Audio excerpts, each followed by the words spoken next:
Hey, so it's me, Vicky Marie. Good morning, good afternoon, or good evening, wherever you are in our crazy world that we live in.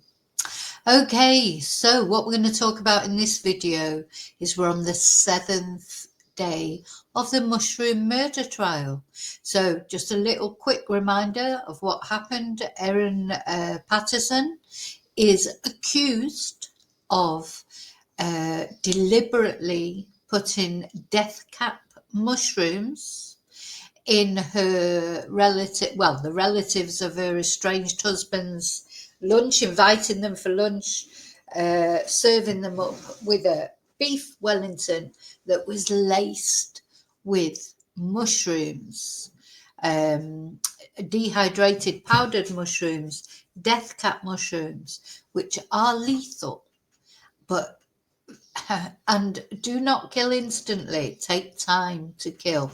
Very, very toxic. Now, there seems to be little doubt that these mushrooms were in the meals, the individually plated beef Wellingtons.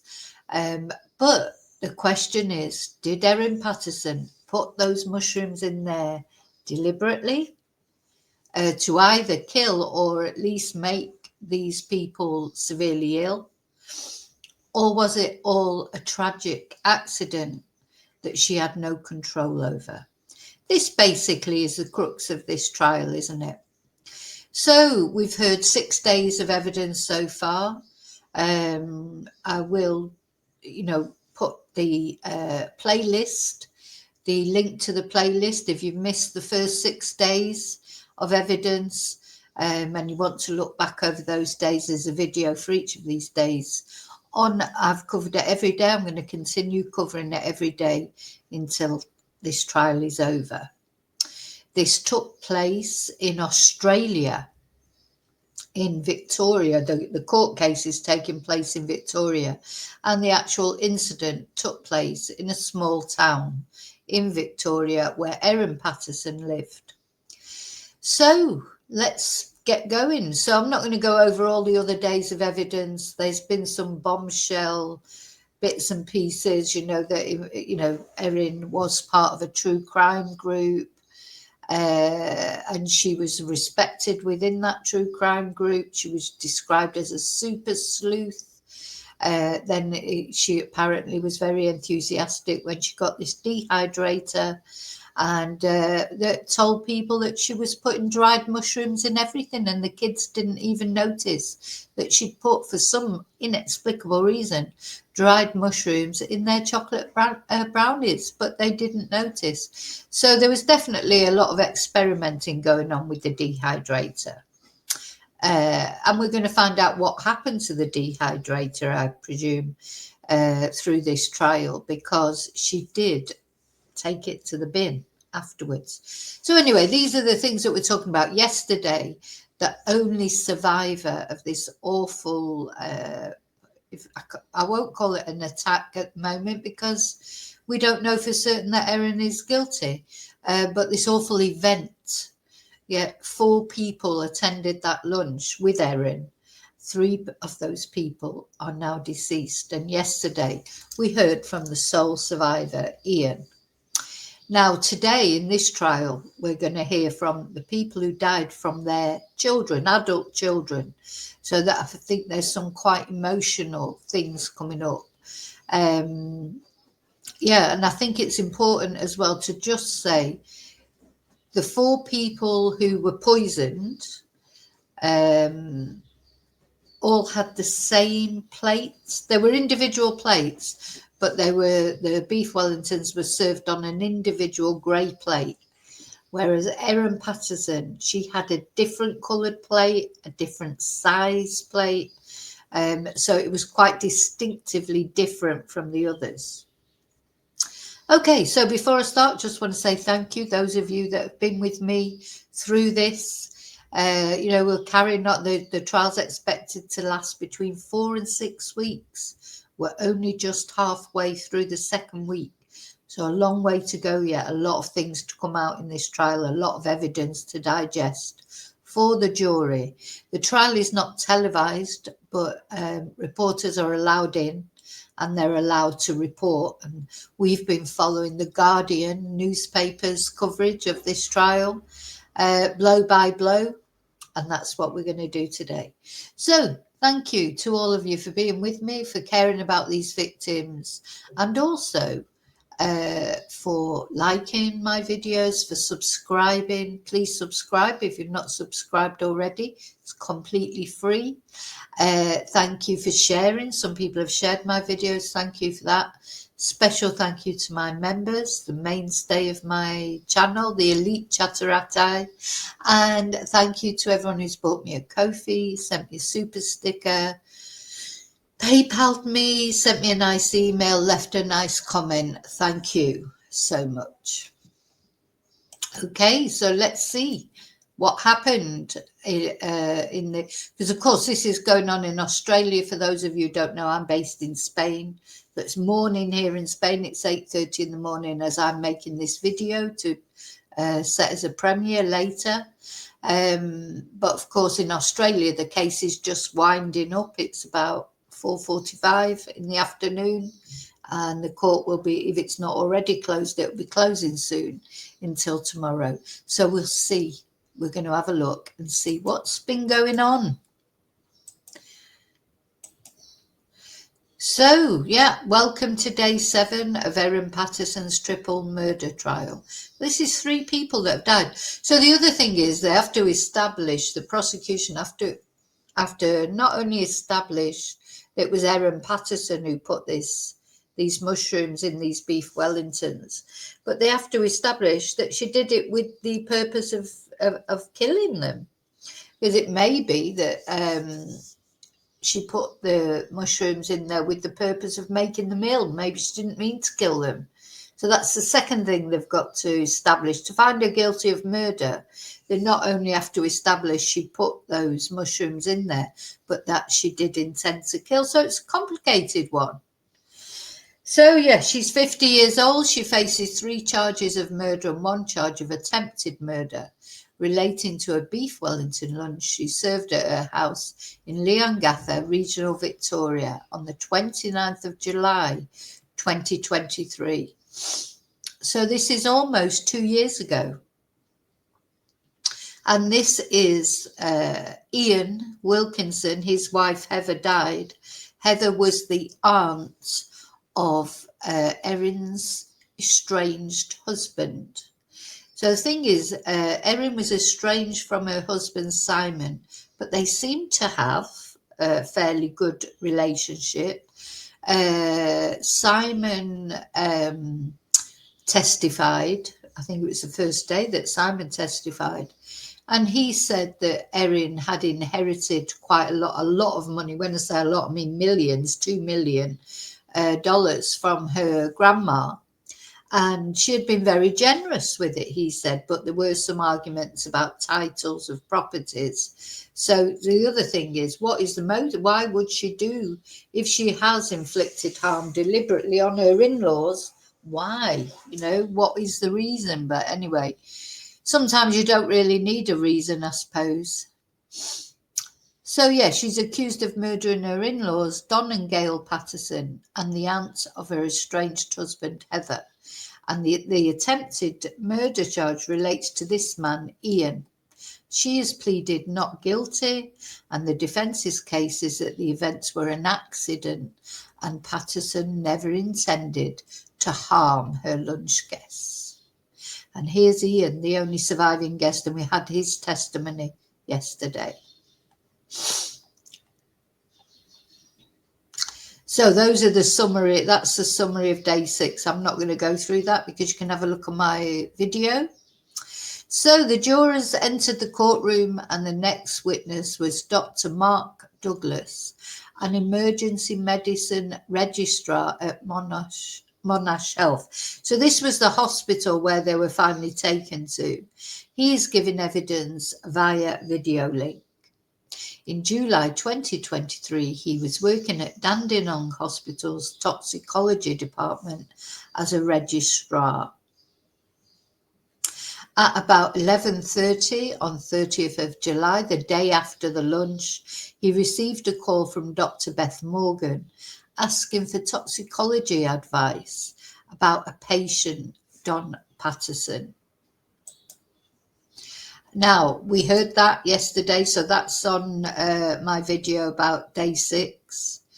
What I was told was that Don was quite unwell, both in his clinical state and lab state. Gail was not as unwell as Don. Now, because Don, who is Simon, Erin's estranged husband's father, he finished off Simon's mum's portion because she couldn't eat all hers. So she left half of it, and Don ate his portion and half of Gail's. So Don was really quite poorly. And Douglas says he was told that 2 other relatives had similar symptoms to Don and Gail, the accused Erin Patterson's in-laws. And he says his colleague, a qualified toxicologist, advised that Don could be administered N-acetylcysteine, NAC, which is a medication for liver function. Because the thing is, these mushrooms, this is the prosecutor Nanette Rogers, these mushrooms, they kill slowly. They create, it took quite a long time for symptoms to even show. And then once they did, this murder case is quite unique in a way, because murder victims aren't normally alive enough to give any testimony. But these victims, they were alive for a little while. And so they have, there is testimony from them also. So anyway, the doctor ordered death cap mushroom antidote 2 days after the lunch, because the other thing that was found, they did not, it's very rare, these death cap mushrooms, they are terribly toxic and they do kill, but it's rare for some, because most people perhaps know about them. You'd have to forage for them and then not realize that they were toxic. But it's rare for people to die of this. But there is an antidote, but the hospital did not have enough of the antidote for 4 people. So by 6:30 a.m. the following day, the 31st of July, Morgan advised Dr. Mark Douglas that Don's condition had worsened and Gail was showing similar progress. And Mark, who was on call, advised Morgan, why are they calling Morgan? I have to go down and get a name. I can't do them with the surnames. Beth. So Mark, who was on call, advised Beth to immediately administer silibinin, the antidote to death cap mushroom poisoning. And arriving at Dandenong Hospital, he says he reviewed Don in the intensive care unit. And under questioning by Nanette Rogers, he confirms that Don was conscious at this point. And he recalls a conversation with medical staff who said that the mushrooms in the beef Wellington meal consumed by Don were from an Asian grocer. So this is what Erin said, that she had bought those mushrooms from an Asian grocer, but also she mentioned Woolworths. So we might get to the bottom of that in these testimonies. Oh, remember Woolworths, because of course it's gone from the UK now. We've never had it in Spain, but apparently still have it in Australia.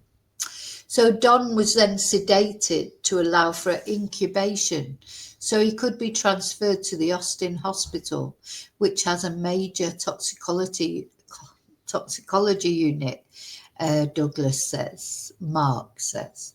Gail was also transferred to the Austin Hospital later. So they always show this family tree. These are the people that died: Don and Gail, Simon's mum and dad, Heather, Simon's aunt, and it was Ian who survived, who's Heather's husband. Then we've got Simon, the estranged husband, Erin, and they have 2 children who are not named.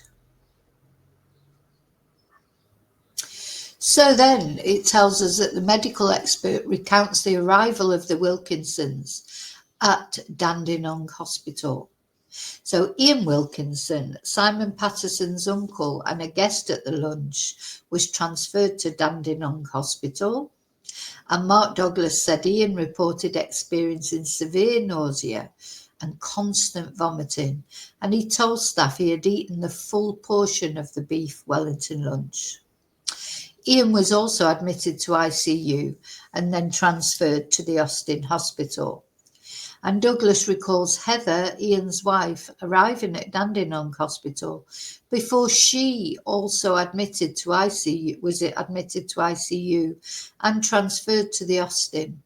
And he says, I do recall her saying it was a delicious meal. It's very sad, isn't it? Anyway, he concludes his evidence, no cross-examination. Now, the defence has not cross-examined any of the medical experts or the nurses or anyone so far. He has not cross-examined any, so he's not disputing any of the evidence that they're giving, what they're saying people said, or the actual information about the mushrooms and the treatment. The defence has not cross-examined any so far. There's a church where Ian is a pastor. So now this is another thing. So in a previous day's testimony, we heard that Erin said she'd gathered them all together to ask for their advice about the fact she had been diagnosed with cancer.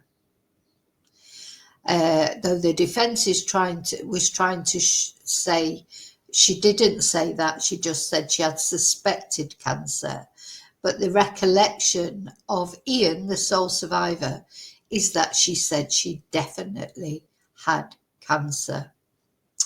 So, but a search found no record of her having received a cancer diagnosis. So Angela Child, the treasurer of the Corranborough Baptist Church, recalls her arriving at Ian and Heather's house at 3 p.m, just hours after the lethal mushroom lunch.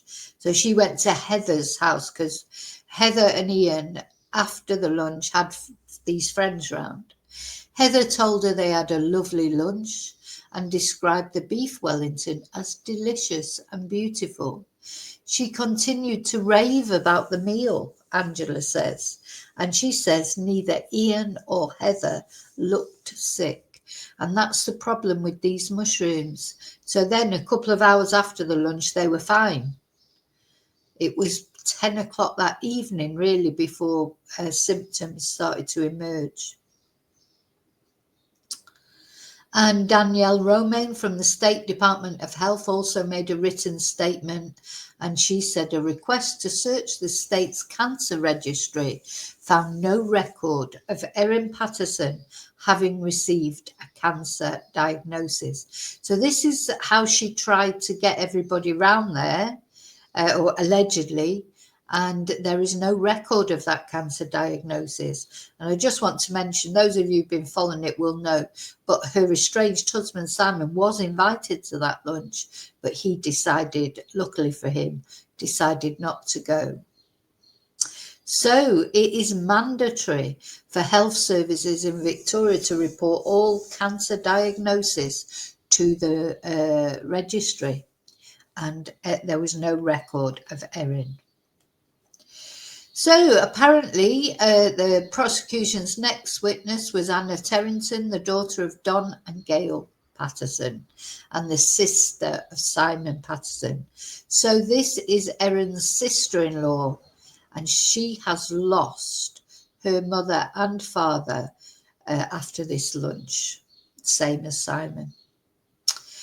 So about a week before the lethal lunch, Don and Gail visited her house and discussed the upcoming meal at Erin's house. They said they'd been invited to Erin's for lunch. She said she didn't know what it would all be about. She said it was unusual that Heather and Ian had been invited, as they had not been invited to Erin's before.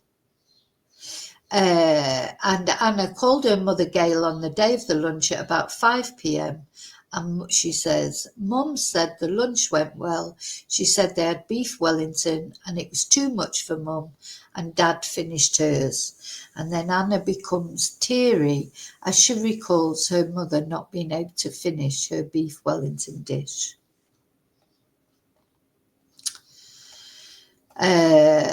She also recalls a signal message from Simon on the 30th of July, the day after the mushroom lunch. He said that Mum and Dad were in hospital. They'd been experiencing vomiting and diarrhea since about midnight. So bearing in mind, they went for that lunch at 12 o'clock midday, and it was midnight or more or less before really the symptoms came out. He said that Erin was experiencing diarrhea but was soldiering on at home. Anna recalls Simon saying their parents were worn out and tired, so she did not call them. She travelled to Dandenong Hospital the same day at about 10 p.m. Anna stayed with her mother Gail overnight and helped her go to the bathroom many times. She becomes emotional as she recalls assisting her mother in hospital. The pair discussed the lunch the previous day. Gail said Erin had wanted to tell the lunch guests about a medical issue she had. Anna says Gail did not disclose to Anna what the medical issue was. Gail was probably being discreet. Anna also recalls a lunch that her parents, Don and Gail, had at Erin's house in the same year, but before the fateful mushroom meal.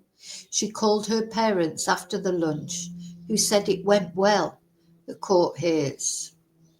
They did not say who was present at the lunch, apart from them, as the only adults, and she does not know if Erin's children were present.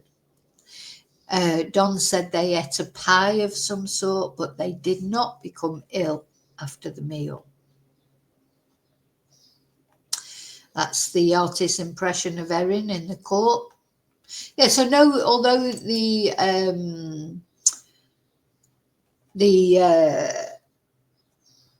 media are allowed to report on what happens in the court, but that no one's allowed to take photos or actually record anything. It's all just, we just have to, we've just got the records, of the people that are in there. They're coming out and typing them up, I suppose. Right, where are we? Read that one. So now the next post, we get into the bit where Erin Patterson supposedly said where the mushrooms came from. So apparently she told her estranged husband's brother that the mushrooms were from a Chinese grocer. I must have missed a bit here because this is Matthew, the brother. Here we go. Oh, there's a bit here that I missed.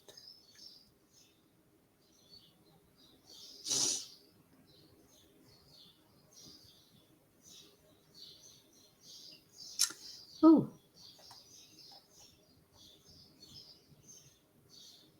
So, defence lawyer Sophie Stafford is now cross-examining Anna. She asks Anna about a loan of $400,000. Wow. That Erin and Simon gave to Anna and her husband to purchase their family home. The loan was indexed to inflation but had no interest, the court hears. Anna says she cannot remember the exact amount, but it was hundreds of thousands. She says the money was to help with the house which had already been purchased. And questioned by the defence, she agrees she observed Erin to be a devoted mother to her children. And the cross-examination concludes. So yeah, it seems like this inheritance that Erin had, she was very generous with it. $400,000. Goodness me, that's a lot of money, isn't it? to give someone or to even loan someone.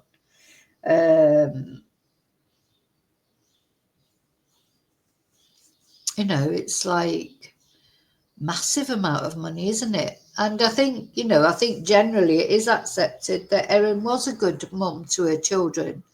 Why would Erin do this to these relatives? Makes you wonder, doesn't it? Anyway, so then that was it for that cross-examination of Anna. And then the prosecution calls its next witness Ruth Dubois, who is the daughter of Ian and Heather Wilkinson. She is asked about her relationship with Erin prior to the lunch, and she says they were acquaintances.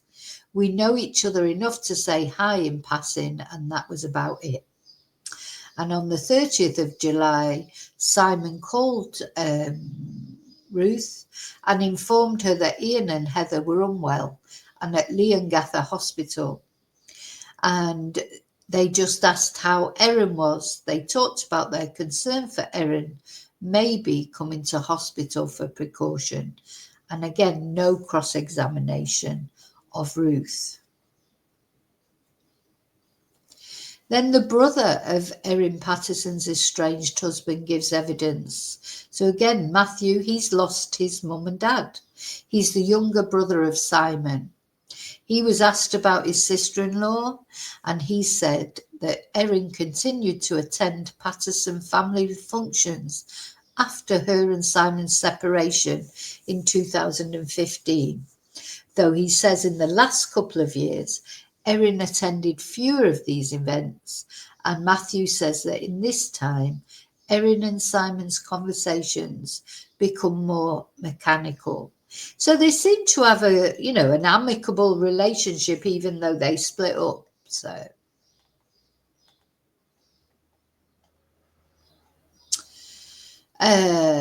And Matthew recalls seeing his father Don in ICU at Dandenong Hospital on the 1st of July, 2 days after the lunch. And the staff from Monash Health's toxicology department asked Don about what he had eaten, Matthew says, and Don recalled a beef Wellington dish that contained mushrooms but did not know where the vegetables were sourced from. Matthew offered to call Erin at around 10:30 a.m.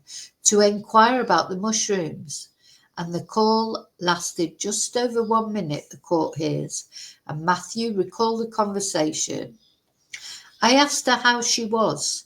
Simon had mentioned she'd been to a hospital in Corumburra. It was just a polite, simple answer. I then asked her where the mushrooms from the dish had been sourced from.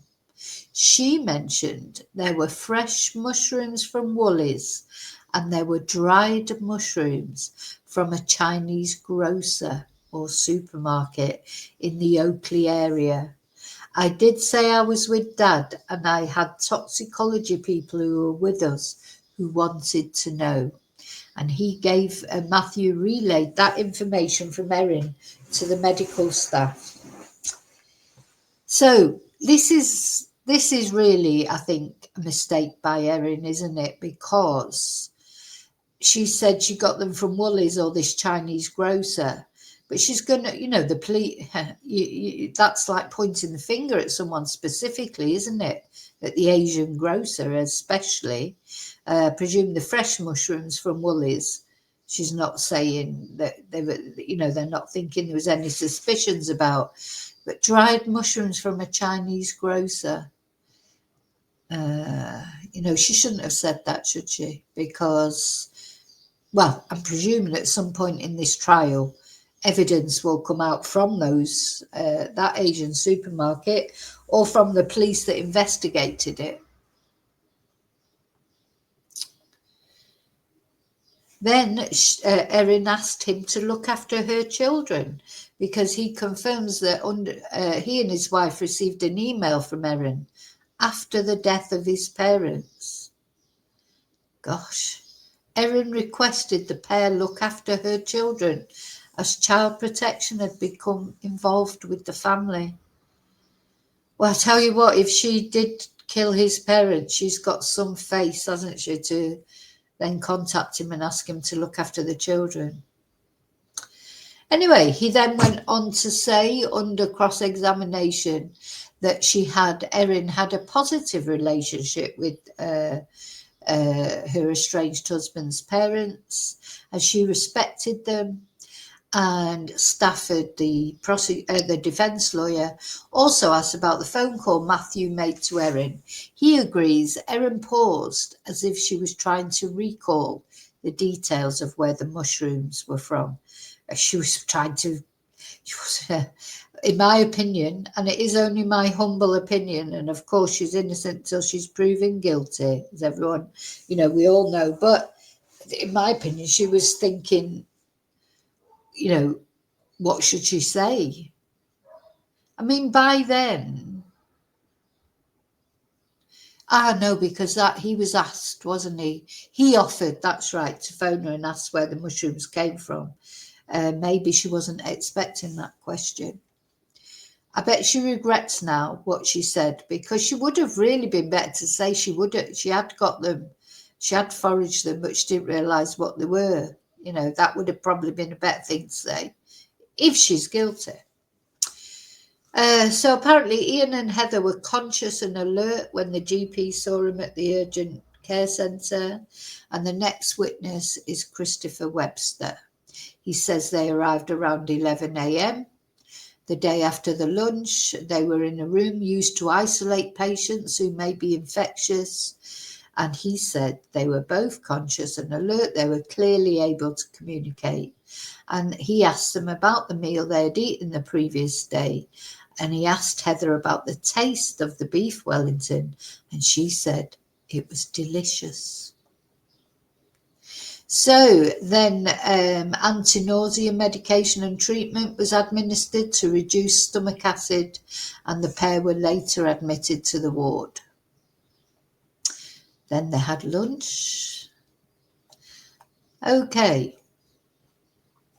When it resumed after lunch, Ian and Heather initially showed signs of responding well, Dr. Christopher Webster continued. He said on the 30th of July he did not consider transferring Ian or Heather to a Melbourne hospital because their vital signs were stable and IV fluids could be administered without complications, and they were signs of responding well to the initial treatment. What horrible way of poisoning these death cap mushrooms makes them ill. Then they seem to be responding well, but all the time it's all going on. It's that those mushrooms are killing them slowly. So what sparked death cap mushroom fears were grossly abnormal hospital tests.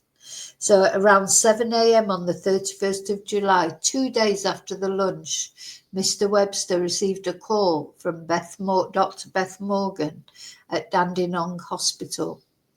And she said she'd been treating them overnight and they had grossly abnormal liver function tests. She said that medical staff were concerned about the possibility of death cap mushroom poisoning, and Mr. Webster, organised for blood samples to be sent to Wonthaggi Hospital. And Dr. Morgan later advised him that Dandenong Hospital could accept Ian and Heather from Leongatha. So this is the law court in Morwell in Victoria where this case is being heard. So Erin Patterson told the doctor she brought the mushrooms at Woolworths. So at around 8 a.m. that morning, Erin arrived at the Leongatha Urgent Care Clinic. She said, "I've got gastro." And I recognised her as the chef of the meal, he says.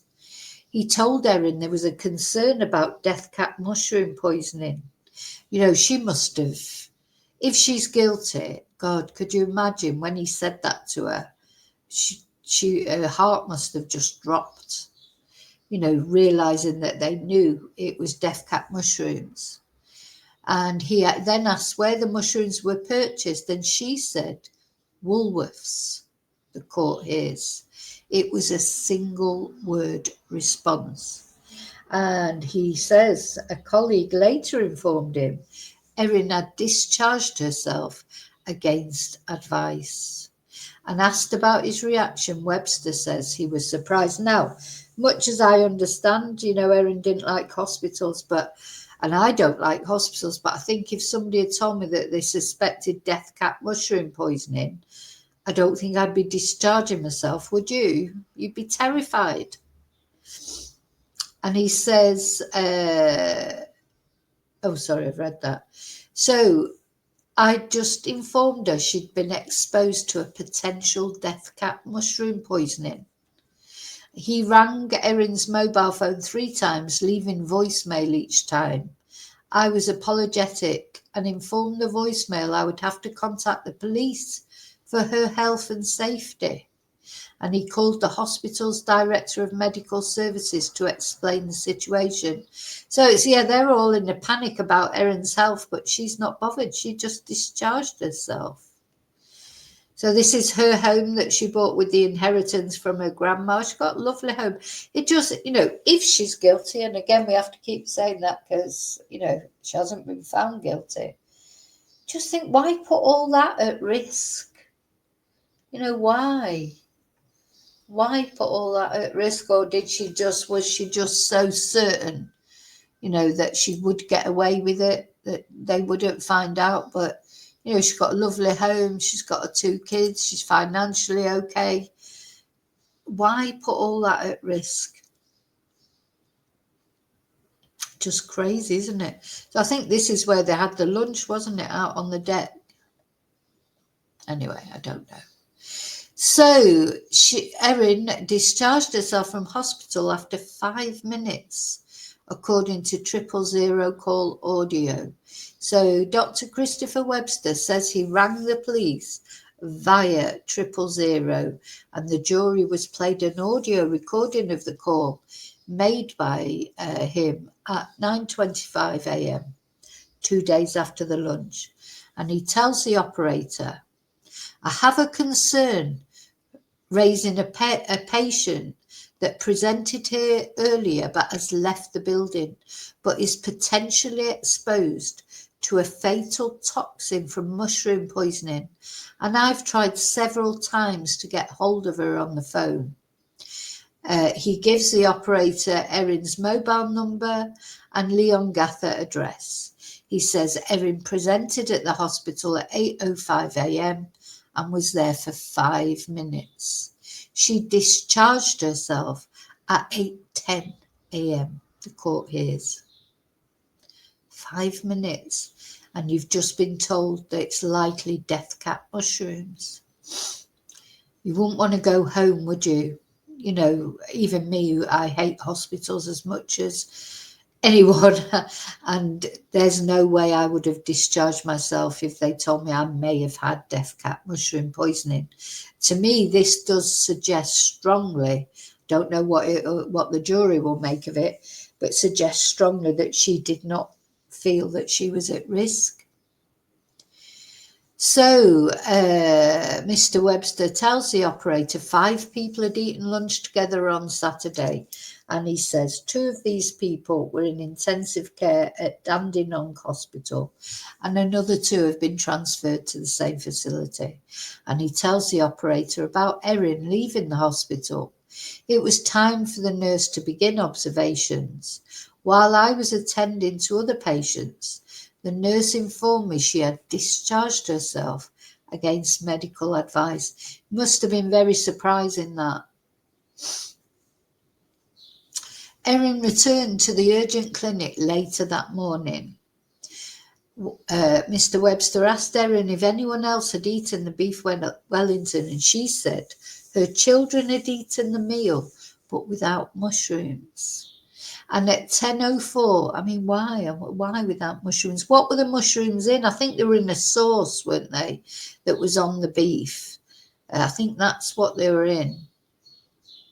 Anyway, at 10:04 a.m., Mr. Webster received a call from police officers who said they were at Erin's residence. And Mr. Webster asked Erin, who was in hospital, if police could break into her home and collect leftover samples of the beef Wellington dish. She provided permission and told them there would be remnants in the bin.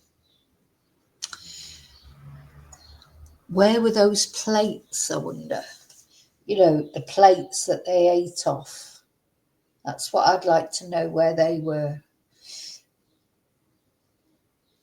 Because although there may have been remnants in the bin, did they have the mushroom sauce on? Because if her children had the same meal but no mushroom sauce, you know, there was obviously, yeah, I'd like to know where those plates were.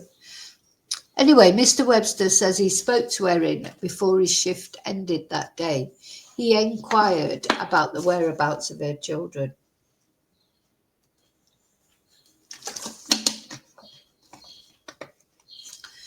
This is another thing. So he says, I stress the importance of getting the children to a medical facility. But Erin was reluctant to inform the children. Now, if that was my children, they wouldn't have to tell me to take them to a medical facility. I would be right there with them. You know, imagine you've just served up a lunch, or okay, your children have eaten it but without the mushrooms, but you couldn't be sure that there wasn't some contamination somewhere along the line. You would straight away, surely, your children, you would take, even if you weren't bothered about, you know, your health, you would take your children. But she was reluctant to inform the children. She says they would be frightened. And he said they can be scared and alive or dead. So true. You know, yeah, they would be frightened, but better than being dead, isn't it? And Mr. Webster was asked about Erin's response. And then he says, she, I think, started to understand the importance of contacting them. And she indicated it would be done. So, yeah, I don't think you would have had to try and persuade me. Then Mr. Colin Manday, he's like the main prosecutor, defense lawyer, isn't he? He starts to cross-examine Mr. Webster, and he asked him about the initial conversation he had with Erin when she initially attended the hospital. Mr. Webster said it was a brief discussion and not longer than a minute. And Mr. Manday pressed Mr. Webster on his conversation with Erin when he asked where the mushrooms were sourced from. And Mr. Manday says her answer was Woolworths. And Mr. Webster says Erin gave a single word answer. So when Erin, so this is the other thing, so we've got conflicting over the phone. She said she bought them from Woolworths and from an Asian grocer, the dried ones from an Asian grocer.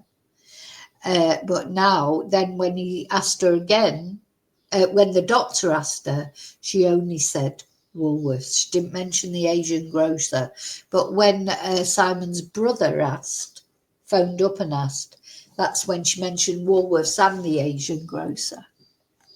So, you know, the thing is, when people's stories are different, they're normally not telling the truth, are they? So then they heard from Dr. Veronica Foote, who's a GP. She was a GP at Leongatha Hospital. She arrived for her 24-hour shift at 8 a.m. 24-hour shift, oh my God. At 8 a.m. on the 31st of July. And Mr. Webster told her 2 patients were being treated for mushroom poisoning. And Veronica says the hospital's director of nursing, Kylie Ashton, later told her that Erin had presented to the hospital at around 8:05. Kylie said she had asked Erin to enter a cubicle to be assessed, which she refused. And Kylie Ashton asked Veronica Foote to speak to Erin because she did not want to be assessed. And she recalls speaking to Erin near the doorway in the urgency clinic. She was on her way out, Veronica says. I spoke to Miss Patterson and relayed our concerns for her health and the potential she could become very unwell, and that it was our medical advice that she stayed. She told me she wasn't able to stay at that time. She said she had to make some preparations for her animals and children, fair enough, and that she would return to the hospital. Fair enough. You've got to sort your children out and your animals. I understand that. But surely you could phone someone and ask them to do that. You know, would you want to leave that hospital? Makes you wonder, did she want to go home and deal with some stuff? Anyway, then the court hears Patterson told doctors she would return in 30 minutes, but she did not. And the jury was shown a 2-minute CCTV video of Veronica's interaction with Erin, and the timestamp says 9:55 a.m., but it was actually 8:10 a.m. the court hears. Erin is wearing a pink jumper, white pants, black sandals with a black handbag and a black backpack. She's also wearing a face mask. And Veronica and Ashton, who was Ashton? Oh yeah, Kylie was seen in the video speaking to Erin near a hospital doorway. And Kylie brings a piece of paper to Erin which she signs. And it was explained that the form is to acknowledge that Erin discharged herself without medical advice. And she says that Erin told staff she would return within 30 minutes, but the court hears Erin failed to do that. I think Erin probably went home and disposed of a few things, did she? Let's see.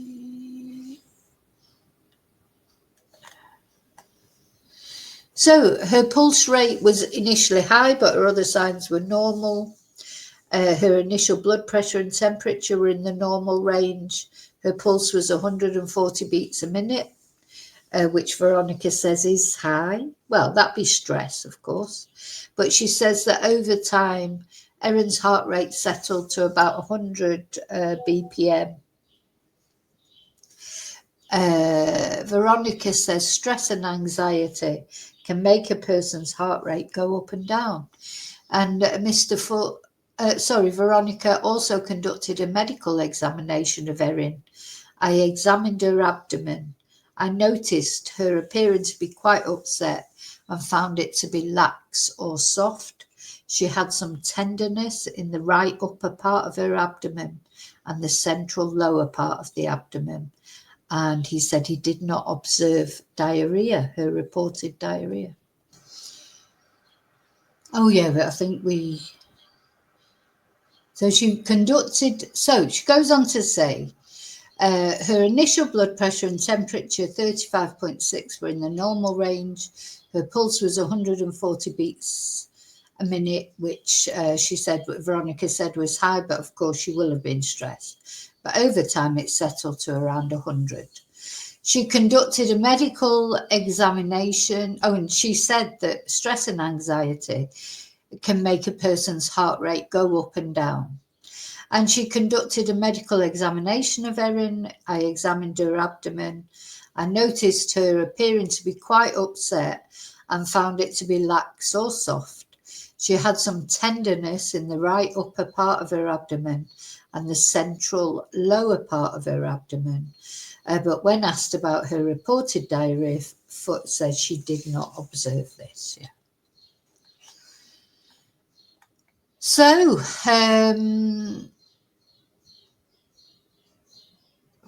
now, why is this coming up after the 32 hours ago? Maybe I haven't read this one yet. So she refused to be assessed by doctors in the hospital cubicle.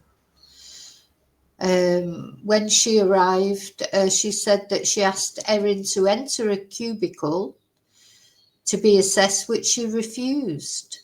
And so Veronica asked Kylie asked Veronica to speak to Erin because she did not want to be assessed. And she recalls speaking to her near the doorway in the urgent clinic. She was on her way out. I spoke to Miss Patterson and I relayed our concerns for her health and the potential she could become very unwell, and it was our medical advice she stayed. And she told me she wasn't able to stay at that time. She had to make preparations for her animals and children. She would return. Yeah. So it's sort of understandable, I suppose. Okay, I think it's finished now. They finished for the day. So let's have, this is the summary. End of day 7, what the jury heard. So, Erin discharged herself against medical advice from Leongatha Hospital after 5 minutes on the 31st of July, 2 days after the lunch. The court was played an audio recording of a 000 call Dr. Chris Webster from the hospital made to police to raise concerns about Erin's health and safety. Yeah, I mean, they have to cover themselves, don't they? Because at the end of the day,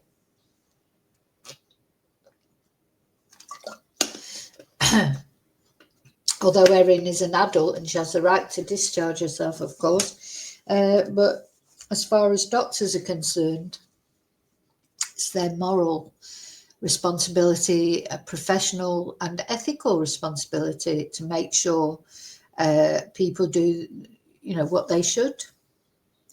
Anyway, when Erin returned to the hospital later that morning, he stressed the importance of her children, who she said had eaten leftovers of the beef Wellington without mushrooms, being tested. He said Erin said they would be frightened, and he replied, they can be scared and alive or dead. You wouldn't have had to ask me to take my children to the hospital. Of course you would.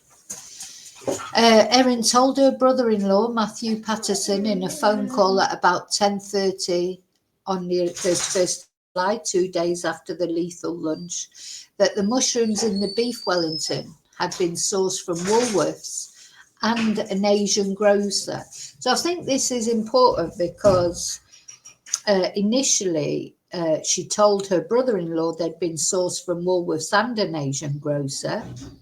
And Mr. Webster said Erin told him the mushrooms in the dish had been sourced from Woolworths. So those two are that is two different things that she said. To one person she said Woolworths and an Asian grocer, and to the other person just Woolworths. And then the court heard a written statement from Danielle Romaine, an official at the state's Department of Health. And she said a request to search the state's cancer registry found no record of cancer, no record of Erin having received a cancer diagnosis. And Gail Patterson's daughter, Anna, said her mother reported the lunch at Erin's house had gone well. And she said she spoke on the phone at about 5 p.m. that day. Okay, so that's it for day 6. Hope you found that interesting and informative. And we'll see what else comes out now. So there's still a long time to go. We're only a week and a half into the trial. The trial is expected to take anything between 4 to 6 weeks. So there's obviously a lot more information to come out as well. To still come out, isn't there? So, yeah. Okay, so thank you for watching. I'll see you really soon in the next video. Just put my banner on. Please don't, if you are interested in this case, don't forget to subscribe, but also don't forget to put on your notifications, press your notification bell, and then press all so that you don't miss notifications for the next installment of this case. I mean, it's an intriguing case. And as I say, the crux of this case is not that these people poisoned, obviously they were poisoned But was it an accident? Or was it maybe just to make, should have just been to make the meal, not necessarily to kill them? You know, what is the truth behind how these mushrooms, these death cap mushrooms, got into that meal and caused this havoc? Okay, I'll see you really soon in the next video. And until then, may your God go with you. Bye.